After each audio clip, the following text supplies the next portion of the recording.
Miguel En línea con la entrevista. Noticieros en línea. Pero fíjate que Miguel casi nunca, bueno, no sé. Estamos de regreso, son las 8 de la mañana con 6 minutos. Esta mañana me da mucho gusto recibir aquí en este estudio a tres personajes que vamos a platicar hoy de el informe del INEGI presentado a principios de agosto, que habla de un porcentaje importante en la reducción de la pobreza, que fue datos que fueron celebrados tanto por el gobierno federal como por el gobierno estatal. La pobreza en México se redujo entre 2018 y 2024. 13.4 millones de mexicanos salieron de la pobreza, con una disminución del 10% de la pobreza multidimensional. En Guanajuato también el gobierno del estado celebró sobre todo a quienes salieron de la pobreza extrema, aunque hay otros datos que también pues no son favorables para el gobierno del estado. Y hoy justamente tengo el gusto de recibir aquí, los presento de izquierda a derecha, a la diputada Ana Esquivel Arrona, diputada del Partido Acción Nacional del Congreso del Estado.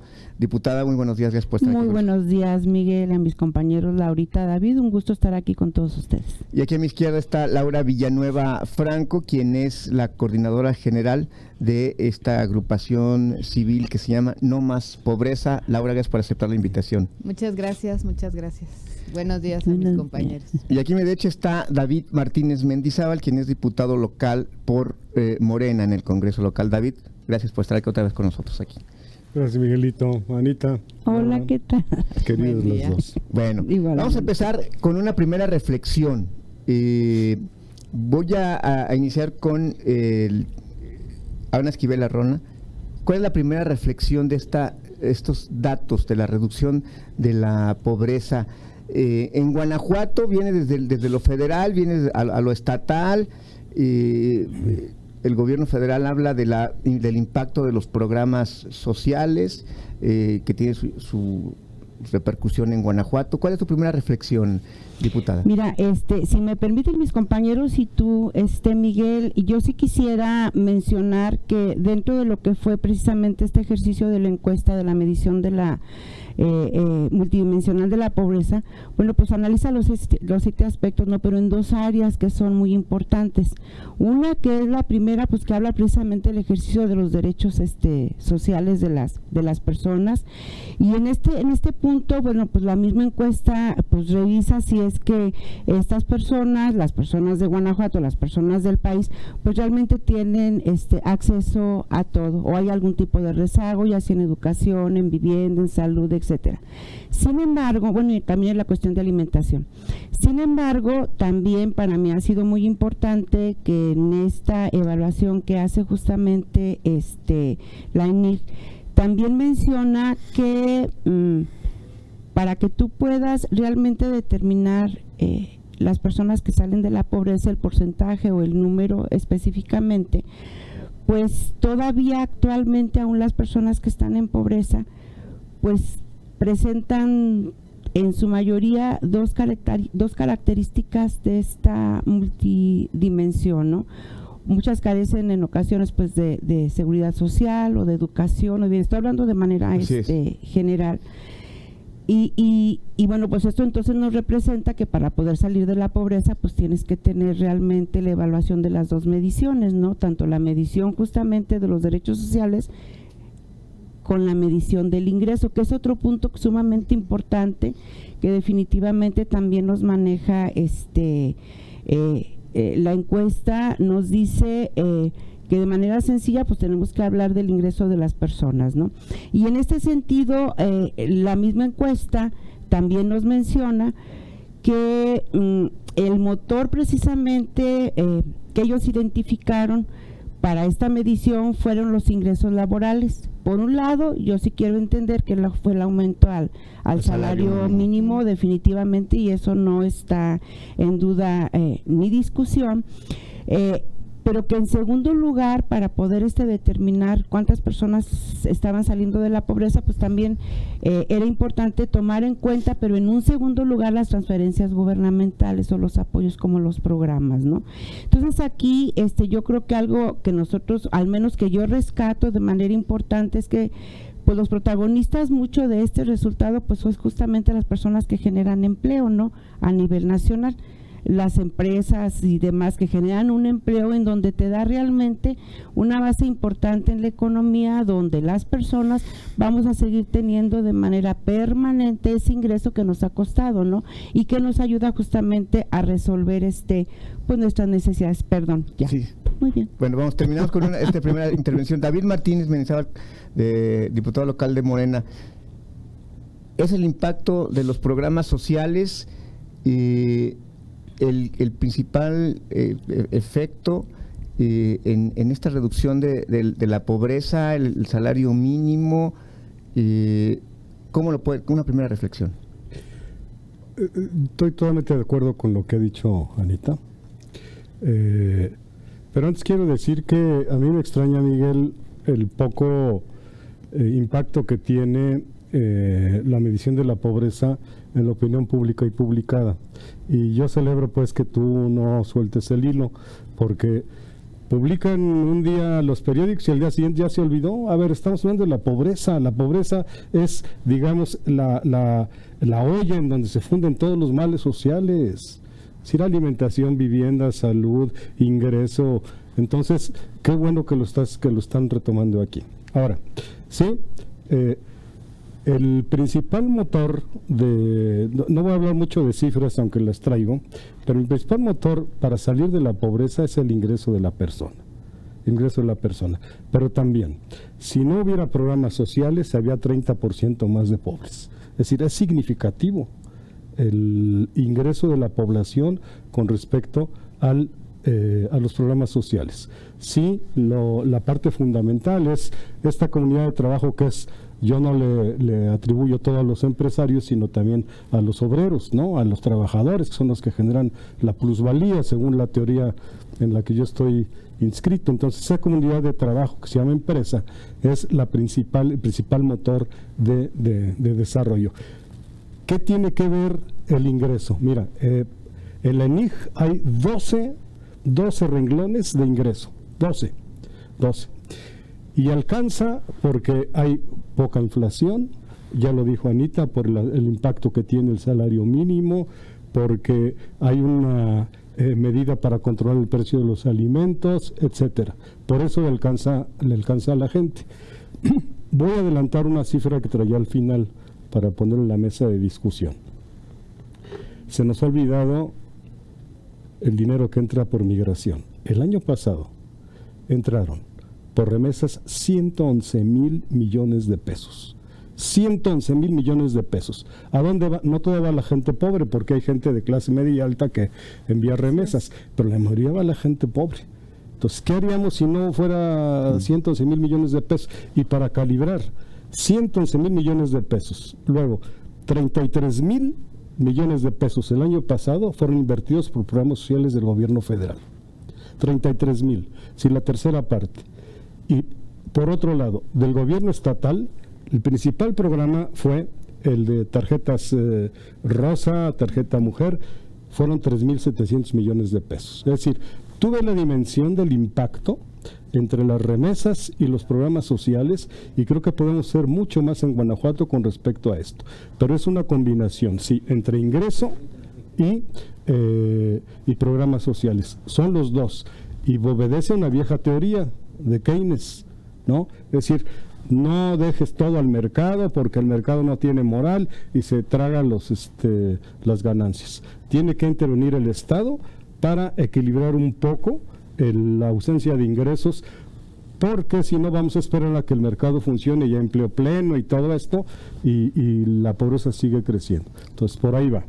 Laura Villanueva Franco, desde la sociedad civil y lejos de luego hay las discusiones partidistas, que si la tarjeta rosa, que si el programa social, que si ¿cuál es la vamos en el camino correcto en este corte de caja que dio el INEGI? Bueno, nosotros en No Más Pobreza pensamos que sí hay que celebrar, ¿no? El que salga esta cantidad de personas de vivir en situación de pobreza, que eso a mí me parece que es muy importante y luego no le damos el peso que tiene. O sea, no hablamos de personas pobres, sino de personas en situación de pobreza. Y eso quiere decir que las situaciones se pueden modificar, ¿no? No es que la pobreza venga pegada con la condición de la persona, sino que hay situaciones alrededor que tendríamos que modificar para que las personas puedan tener una vida digna. En ese sentido, desde la sociedad civil y desde No Más Pobreza, reconocemos este avance que además es un avance histórico a nivel federal e incluso a nivel estatal. Como ya decían, buena parte de este avance pues tiene que ver con el tema del ingreso y ahí creemos que nos muestra el INEGI algo y tumba una teoría que durante muchos años estuvo diciendo que al aumentar los salarios iba a aumentar la inflación, ¿no? Okay. Y entonces era como una política de no crecer el salario para que no creciera la inflación.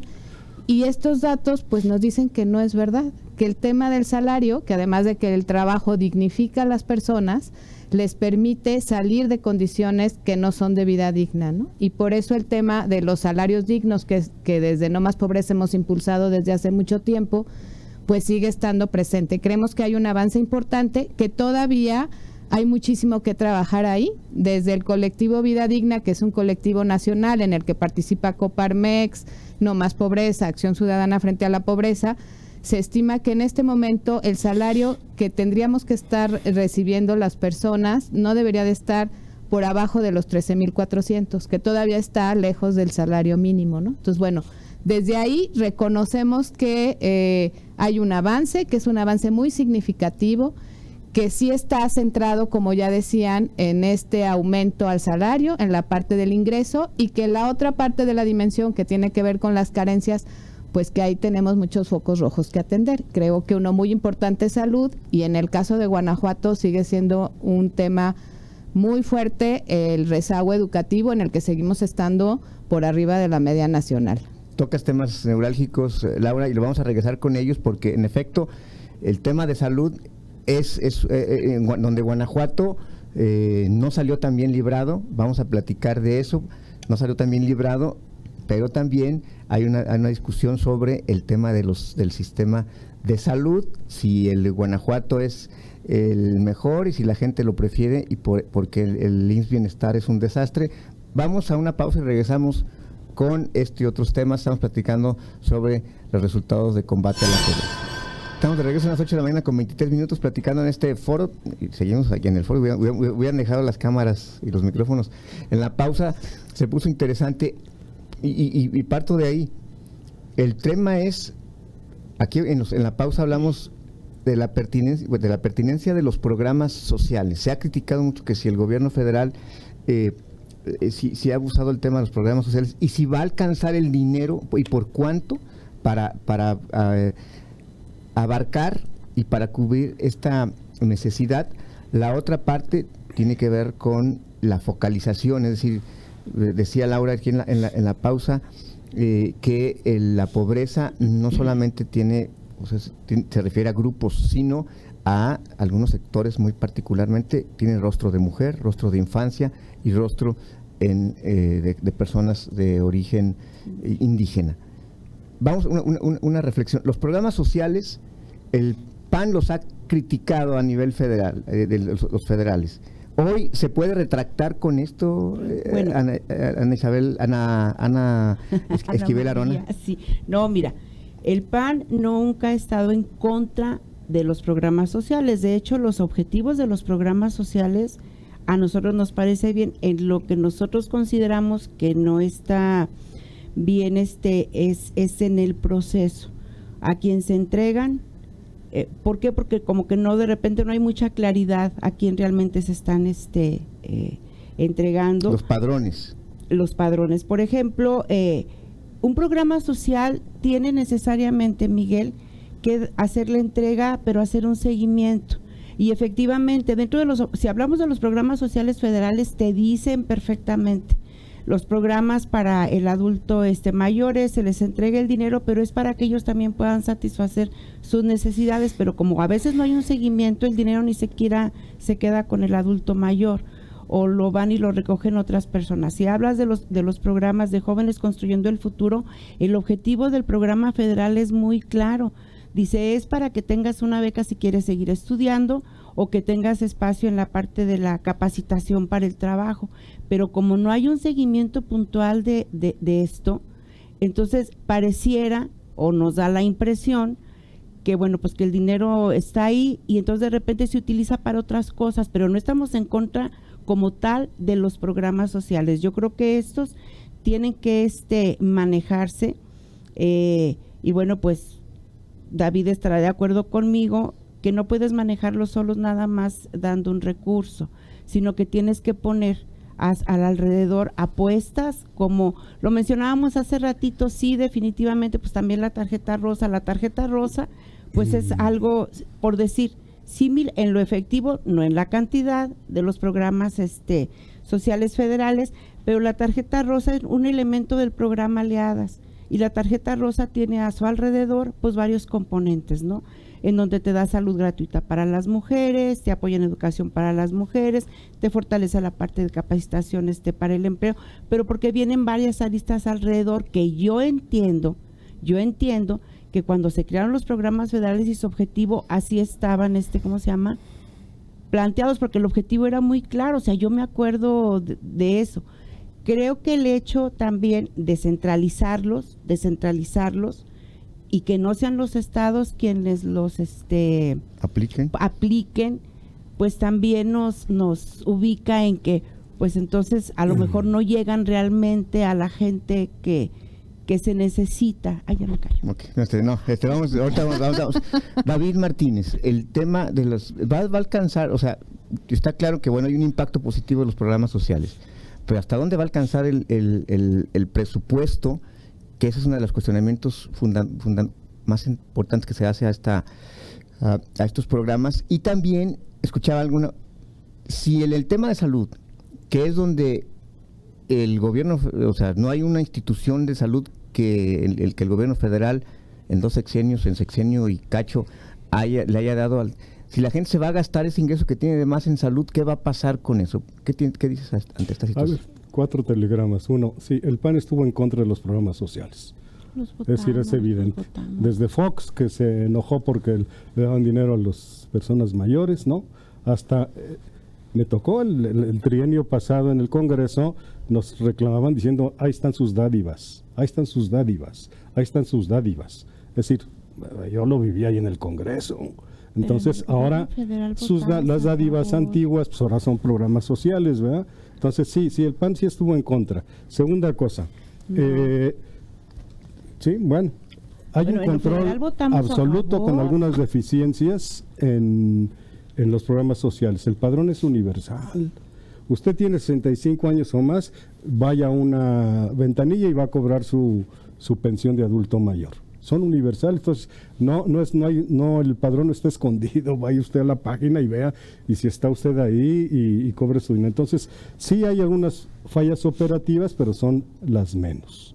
Tercer cosa, el asunto a ver, se pierde de vista, Miguel, que cuando tú le das alguna transferencia monetaria a la gente, eso regresa al mercado, no es a fondo perdido, se reactiva la economía. Es lo que decía hace rato Laura también, ¿no? Es decir, había 2 mitos. Uno, el asunto del salario mínimo que iba a generar inflación, que obedecía a una lucha de la izquierda desde que yo me acuerdo. Y el segundo es que no va a fondo perdido las transferencias, regresan al mercado, la gente compra en la esquina, tiene un poco más para ropa, le da al nieto para alguna cosa, regresa al mercado. Pero también tiene que comprar medicinas que no encuentran en el IMSS Bienestar. Ahí te va mira, en asunto de carencias, que por cierto, el gobierno federal declaró que el INSABI no había funcionado. Así de sencillo. Y está buscando un esquema para cubrir a la mitad de la población que no tiene seguridad social, ¿no? Ahí te va, mira. Tenemos varios retos pendientes aquí en Guanajuato. Siempre hasta arriba de la marginación se encuentran en cuanto a estados, Chiapas y el Estado de México. Guanajuato está en el 9º lugar del primero, que está más fregadón, Guanajuato ocupa 9 en ingreso inferior a la línea de pobreza. A la pobreza extrema, 11º lugar. Alimentación, 5º lugar, Miguel. Entre los 5 más jodidos de, digámoslo así, más fregados, disculpen la palabra, Guanajuato es el 5º lugar. Vivienda 12, vivienda digna 9, seguridad social 7, salud es el 7º lugar. Es decir, está entre los 10 más fregados de salud. Digo, Okay. y lo estoy calculando por cada 100,000 habitantes. Y educación, que ya lo dijeron, está el 6º lugar por cada 100,000 habitantes. Sí tenemos un reto importante en donde tienen que confluir los programas federales y los programas locales. Y nos queda un pendiente aquí en Guanajuato. Si la discapacidad es un problema, las personas con discapacidad requieren de alguna ayuda especial o de algún elemento especial para cumplir sus derechos, hay un pendiente aquí en Guanajuato para completar la pensión que tienen del gobierno federal. O sea, tenemos mucho trabajo. Ok, vamos a hacer una pausa. Ariel, ¿me permites regresar porque tenemos regreso con Laura Villanueva y preguntar, porque es cierto lo que dice David, pero en el tema de salud, en el gobierno del estado me dicen que no hay, el gobierno del estado dice, en Guanajuato los guanajuatenses tienen una preocupación por la salud porque se van y prefieren las clínicas en Guanajuato porque en el IMSS Bienestar no los atienden o porque no encuentran suficiencia de atención. Vamos con eso al regreso. Aquí no hay IMSS Bienestar en Guanajuato. Aquí no hay IMSS Bienestar. Bueno, ahorita vamos. No hay, Miguel, no quiso el gobierno. Pero nomás no hay. Pero el IMSS y el ISSSTE sí es de eso. Ahora el Hospital de Especialidades aquí en León. Bueno, vamos. Y lo demás. Tengo argumentos para cuestionar aquí a David. Vamos a dar una pausa y regresamos. Son las 8 de la mañana con 36 minutos. Estamos de regreso. Vamos a hacer, les voy a pedir que seamos muy concretos. Espero que tengamos una intervención más de cada uno, además de Laura, que con quien regresamos. Laura Villanueva, este tema, son muchos asuntos, pero tema de salud, y que quedaba ahorita. Decías tú que ni el modelo federal ni el estatal están funcionando, porque en efecto, yo escuchaba por ahí, la gente tiene más ingreso, pero de poco le sirve si tiene más ingreso, si tiene que ir a comprar la medicina que no encuentra en la farmacia de la institución pública. Y eso, por supuesto, tiene un impacto. El gobierno del estado dice, qué bueno, nosotros tenemos la política de cero rechazo porque la gente que no es recibida en el Seguro Social, en el ISSSTE, viene con nosotros y nosotros no la rechazamos. Y por eso tenemos esa deficiencia. ¿Cuál es la visión que tienes tú de este asunto? ¿Funciona el modelo estatal, el federal, o qué es lo que está ocurriendo en materia de salud? A ver, no es solo como una visión personal y regresaría otra vez a los datos del ENIC, claro, ¿no? O sea, en este momento hay 2.1 millones de personas que viven en Guanajuato, lo cual sería más grande de toda la población que vivimos en la ciudad de León. O sea, es pensar en que todos aquellos que vivimos en León, Guanajuato, no tendríamos acceso a servicios de salud. Ese es el tamaño del problema en el estado, ¿no?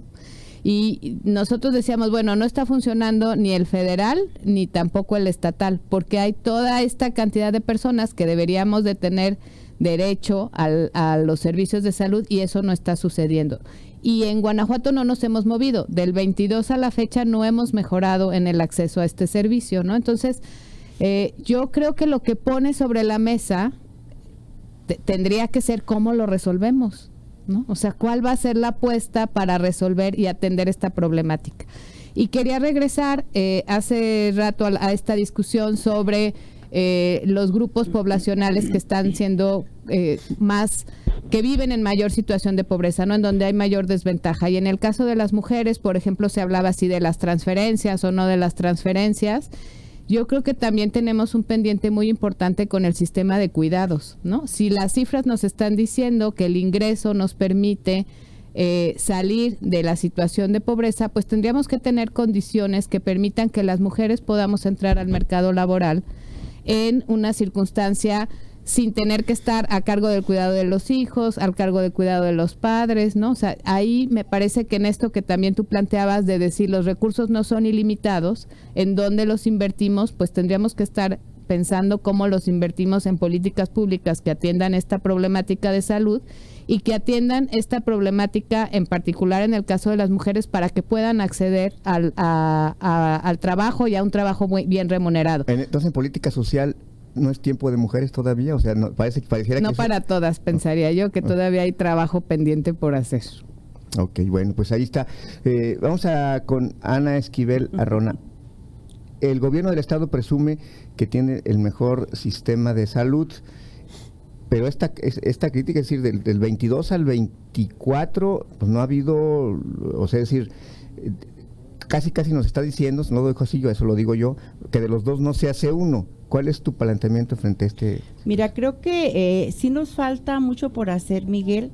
El gobierno del estado no lo dice por decir, yo sigo insistiendo, es el gobierno federal que a nivel de la evaluación con todos los estados dice que Guanajuato tiene el mejor sistema de salud, aún efectivamente con algunas de sus carencias, como bien lo menciona Laurita. Yo creo que sí, como tú lo dices, bueno, pues la gente va al Seguro Social al ISSSTE, no encuentra lo que necesita y nosotros jamás hemos rechazado pues a las familias guanajuatenses, no las tenemos que seguir atendiendo. Creo que sí tenemos que seguir avanzando en este sentido. Mira, a mí me llamó mucho la atención y yo creo que tendría que hacerse en todos los sentidos. Sí tenemos que trabajar juntos la federación y nosotros y no necesariamente entregar y centralizar un sistema, porque el trabajar juntos también habla pues de que te puedan dar las aportaciones que de alguna manera pudieran corresponder al Estado para mejorar, o sea, pues todas las áreas, ¿no? Y todas las aristas. Y yo sí lo quiero mencionar porque a mí me movió mucho un comité o consejo, no recuerdo, David, creo que comité que instaló la presidenta de la República en relación a los temas de seguridad, en donde reunió varias dependencias precisamente para poder analizar y focalizar la estrategia que era necesaria para cada uno de los estados. Yo creo que en ese sentido, si estamos hablando que la encuesta te está diciendo que te mide el ingreso, bueno, pues Guanajuato es la quinta economía de México, entonces en ese sentido, si nosotros estamos dando resultados en todas esas partes, sobre todo en la parte económica y la generación de empleos, y que todos esos van ligados directamente a lo que es la atención en salud del Seguro Social, pues tendríamos que hacer algo en donde sin tener que entregar el sistema de salud pudiéramos hacer una estrategia precisamente que nos pudiera ayudar a que pudiéramos dar respuesta a todos los guanajuatenses, no, al menos en el gobierno actual. Bueno, pues en salud sí se pretende ampliar y modernizar la red de hospitales y sobre todo centros de salud de primer nivel, lo que es la prevención. Efectivamente, desde hace como tres años, creo que desde el 22, estaba proyectado ampliar a 14 unidades más, pero todavía están en proceso precisamente por la falta a veces de recurso necesario para la infraestructura que se tiene que sacar de alguna manera, y bueno, pues para eso también es importante que el gobierno federal nos ayude a garantizar eso. Tenemos que garantizar el acceso a medicamentos, sí, definitivamente con stock de acuerdo a lo que nos marca también el sistema epidemiológico, porque en cada zona pues también es diferente, ¿no?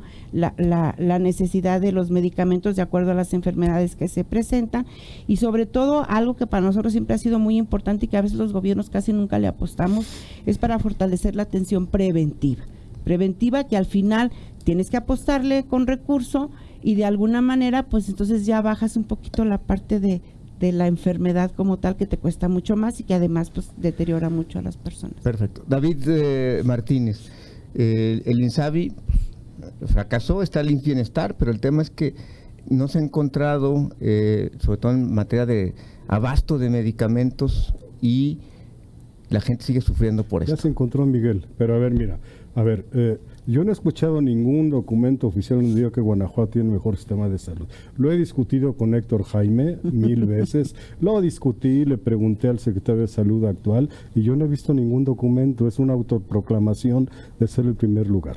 Segunda cosa, para que no se confunda la gente, a ver, el sistema abierto en Guanajuato de salud para la gente que no tiene y que son los 2.1 millón de personas que decía la UNA, es para la gente que no tiene seguridad social, es decir, ISSSTE, IMSS, Defensa, Marina, etcétera.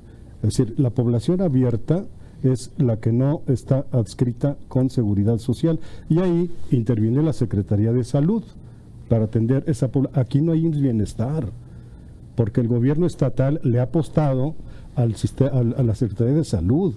Entonces, si la gente no encuentra medicina, también es responsabilidad. A ver, yo tuve una mesa de escucha con personas con discapacidad y el señor de la izquierda dijo, es que yo voy a los centros de salud y no hay medicina. O sea, el problema del abasto no es exclusivo del gobierno federal y se tiene que corregir, ciertamente se tiene que corregir. Y tercer cosa, para valorar el avance en la pobreza en Guanajuato, necesitamos evaluar. Es el pleito que traigo hace 20 años. Evalúan el impacto de programas sociales. Mientras tanto, vamos a seguir manejando cifras, que esto sí, que esto no, y hay una iniciativa de un servidor en Gobernación para decirle que el IPLANEG evalúe, así como lo hace el INEGI, lo hace en Guanajuato, que evalúe el impacto de los programas, porque si no vamos a estar inventando cosas. Muy bien. Cerramos con Laura Villanueva. ¿Cuál es tu balance sobre estas dos visiones en un tema tan importante como es la salud? 2.1 millones de personas, pues es una barbaridad que no tengan acceso a sí, salud. Yo creo que es una cifra, pues me parece vergonzosa, ¿no? Y en la que todos tendríamos que estar atendiendo y haciendo cosas para que esto cambie.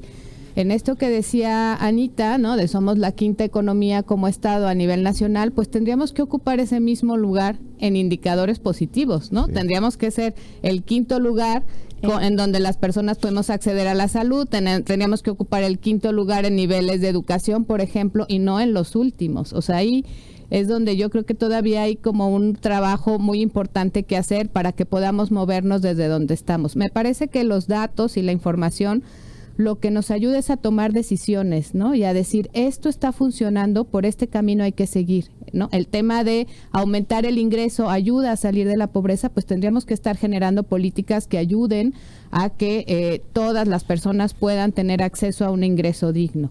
Tenemos también, no hemos contrastado un poco, por ejemplo, con el tema del gasto. Tú decías ahorita, las personas tienen mayor ingreso, pero gastan en salud. En el caso del Estado, por ejemplo, el segundo gasto tiene que ver con el transporte. Y ahí tenemos también una problemática muy importante de decir, ¿qué pasa con nuestro sistema de transporte, ¿no? Tendríamos que repensar el transporte y la manera en la que podemos acceder a él como un derecho a la movilidad, más allá de si representa o no un negocio, por ejemplo. Entonces, creemos que hay muchísimo trabajo por hacer, que esta encuesta, estos datos que presenta el INEGI, y también creo que vale la pena decir, ahorita que mencionaba David sobre el tener una política estatal que pudiera ir midiendo, ¿no?, los programas, que esta nueva medición la hace ya el INEGI y no el Coneval. Creo que eso también vale la pena, pues, mencionarlo y decir, bueno, la metodología se mantuvo, ¿no? Los datos siguen siendo trabajados con la misma metodología. Entonces, bueno, vayamos repensando qué cosas nos enseñan los datos y el proceso que se ha hecho sobre la medición de política social en el país, que podríamos retomar para desde ahí poder decidir si sí más transferencias, si sí de un modo o si de otro, ¿no? Muy bien, pues muchas gracias a los tres. Perdón, en otro momento vamos a seguir retomando, porque hay temas que se quedaron sobre la mesa, esto de la medición de la pobreza, pero hoy le doy las gracias a Ana Esquivel Arona, diputada local del PAN, Laura Villanueva Franco de No Más Pobreza, David Martínez Mendizábal, gracias por la oportunidad. Laura. Gracias. Bueno, vamos a una pausa y regresamos.